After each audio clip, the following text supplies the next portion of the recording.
Ladies and gentlemen, welcome to MLG Antigua Shipyard. This is the finals of the Antarctic Cup #2. My name is Sean. And I'm Penguin.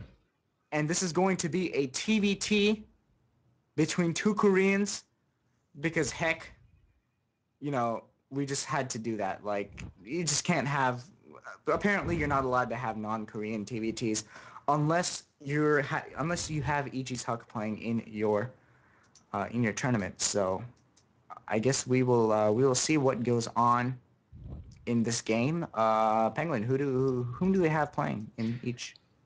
Well, in the top spawn location, we're going to be having ApxMankiw spawning. He's going to be down 1-0, lost to a drop that I totally didn't see.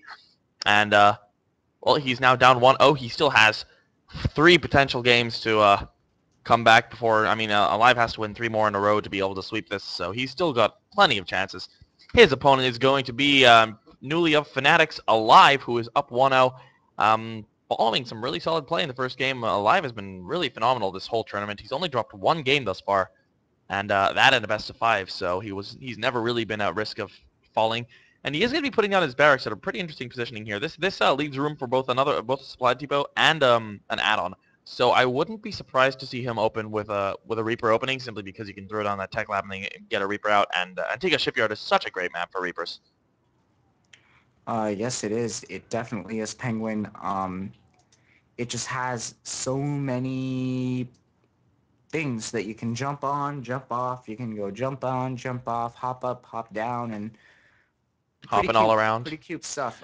In fact, I'm pretty sure in Antarctic Cup 1 we saw a lot of this from Satini. We did, in fact. Satini did get all the way to the finals, specifically with his Reaper bunker play versus Zerg. He got a lot of TVZs and was able to win a lot of games with that bunker play before finally falling to cost. I believe the finals went 4-0. But anyway, a lot of people talk about this map before the golds got taken down as being really imbalanced for Terran. And I think this map, especially in this matchup, Terran is really overpowered. I definitely would say that. Terran is definitely over and underpowered in this matchup because both players on both sides are Terran. I mean, the thing is, if you look at it though, Terran is so underpowered that it is guaranteed that Terran will lose. That's true. 100% of Terrans lose TVTs, but or rather, 100% of TVTs end with a Terran loss. That is actually true. Yeah, that's. But at the same time, I think fnaticaLive can beat those odds. He is just so good. He has made it to the round of 8 so consistently every single time in the last 2 weeks. So I don't know. Like, he's been playing so well.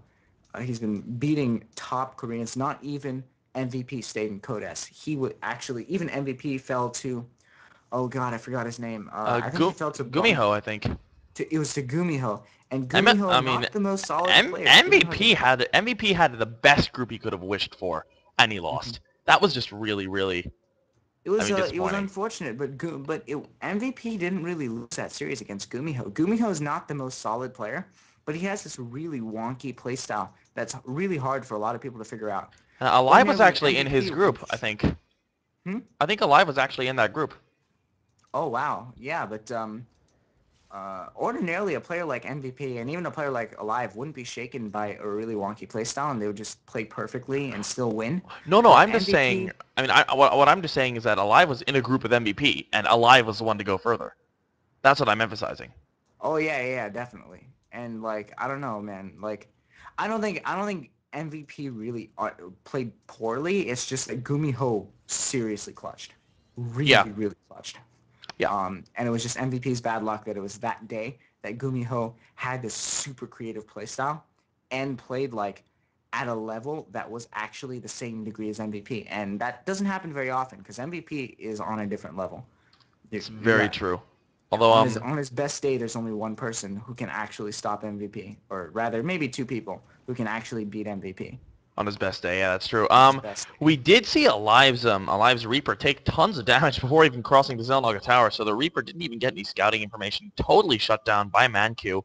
And Blue Flame Hellion. Yeah, we are seeing. Yeah, we're seeing a medevac coming up, Blue Flame, and there are how many well, two Hellions are already on the field. One more is making, So far, and yeah, one more making. I think we're going to see some drop play. definitely. Hopefully transition into some mech, because I do love seeing mech, but we're not going to see mech because he is getting an engineering bay. Uh, Man, why Hey, don't hey, hey, players go Sean. mech? Sean, he could still go mech. He just wants to go mass planetary fortresses. Yes, indeed, you do need that high-sec auto-tracking as well as the planetary fortress itself. Mm. Well, just taking a look at this, there is a Banshee on the way over from Mankiw. Cloak is almost done as well as a second Banshee, so it's going to be Blue Flame Hellion drops versus Banshee play. And Cloak Banshees are going to be very, very dangerous. He does have that engineering bay, though, so he can throw up some missile turrets. And once he sees that that is on the way, and we will be seeing, yeah, the drop is taking basically the same route that the Banshee took. Just, oh, here goes the Cloak. And, yeah, there is actually a missile turret, but he is going to be able to stay out of range of that. And, yeah, if a good It's a lot scan of goes damage down, on the Banshee now. it is a lot of... No, the Banshee is doing a lot of damage. There are... Ooh, yeah, nice scan going down. Viking will... Ooh, the Banshee's actually able to go get away. Will take quite a bit of damage, but he does get away Ooh. with 5 kills. And, Oh my god, I think he misclicked. He actually canceled the Raven. what? He was making a Raven to deal with the Banshee and he canceled it. He should have seen it by now. I didn't And actually... I didn't... Oh, yeah, there is a Raven on the way, and I'm assuming he will cancel. Unless that's another yeah, Raven that he started up afterwards. it's another Raven that he started up. He accidentally canceled the Raven and then restarted it. Oh, that's terrible for him. The It's drop terrible for him. didn't really do all that well either. We're seeing the drop come back in for the second time. Only 3 Hellions remaining. Will get a couple of shots off. I don't know if he actually got any kills there yet. Oh, but the SCVs are lining up perfectly. And the Marines dealing with that phenomenally, though. Only 2 worker kills for Alive. ApxMankiw has really stepped up his game this time around.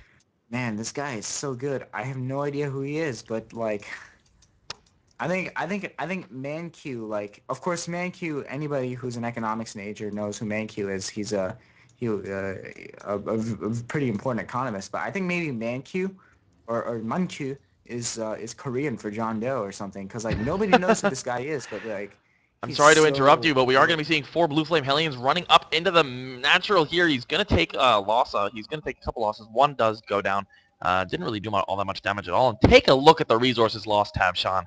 250 for Mankiw and 1,050 for Alive. It's entirely possible that Mankiw got replaced with MVP, because this is exact. I'm sorry, this is exactly how MVP would play, except nothing. Actually, this is just not taking any damage, and I Yep. actually don't see Terrans do this very much. Well, I've never seen a Code S Terran play a non-Code S Terran and fail every attempt he makes at doing damage to him. don't speak too soon. There is a Cloaked Banshee on the way over for Alive now. This is basically, I mean, if he fails this, you will perfectly well be allowed to say that. But there's also 2 more factories on the way. So we may get to see your mech. Oh, but this is a huge Marine tank push coming over for Mankiw with a Banshee in there as well. Cloaking it a bit early. This Banshee for Alive is going to cloak, going to come into the main, getting a couple of shots already. We'll be able to... he's only got 1 kill so far. There's a second kill. This huge Marine tank push is going to be in a phenomenal position to take him out. I mean, really, there's not all that much that Alive has to defend. A bunch of Hellions, but with 3 tanks and The siege auto mode... turrets will help. That Not is so much; true. they'll be I dead. mean, that's true. And no siege up from the tanks coming. We'll actually lose one of the tanks to the Hellions, and he's actually going to be able to push him out for now. Gonna at least delay this. He's down only 1 Hellion though, and I think this is pretty much GG. Mankiw taking some pretty serious damage from that from that 1 Banshee, but it was killed off by that missile turret / Viking. And really, there's not all that much that Alive can do in this game, and it looks like Mankiw is going to come back to a 1-1. Yeah, and yeah, I remember Alive has been on one base for a very, very long time, and there we go. Yeah, there's the WW Korean GG, and we'll be moving into game 2 right away.